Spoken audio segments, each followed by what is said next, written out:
बोला बोला मदनपुर वाली मैया की। presented by Maa Bharati film. Music by Nitish Nair.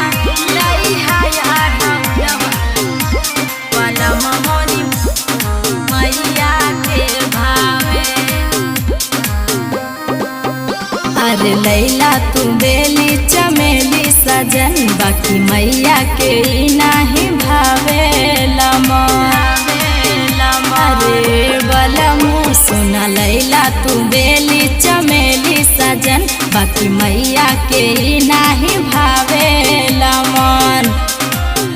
नाही करी रउआ देरी हम कहिले बेरी बेरी अरे जाए फुलवरिया से लावे कि फुलवा लइहा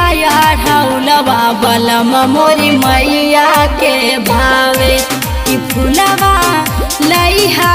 ढौलवा बलम मोरी मैया के भावे बलम मोरी मैया के भावे म्यूजिक बाय नीतीश नायर। फुलवा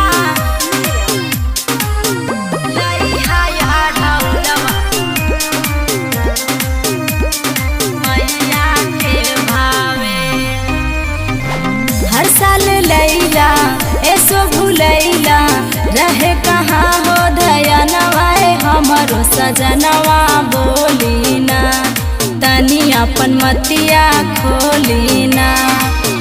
कैसे होई हो पूजन बड़ी छछा न तमन अभी जाए के बा मंदिर सजावे कि फुलवा लइहा ढौलवा बलम मोरी मैया के भावे कि फुलवा लइहा ढौलवा बलम मोरी मैया के भावे फुलवा लइहा ढौलवा mix by music by Nitish Nair. मैया के भावे बलम मोरी मैया के भावे धरब कलसा का राइब जलसा मन में यह बस पनवाए राजा जी पंडित बोलाई हो कि पूजा के सामान ले आई हो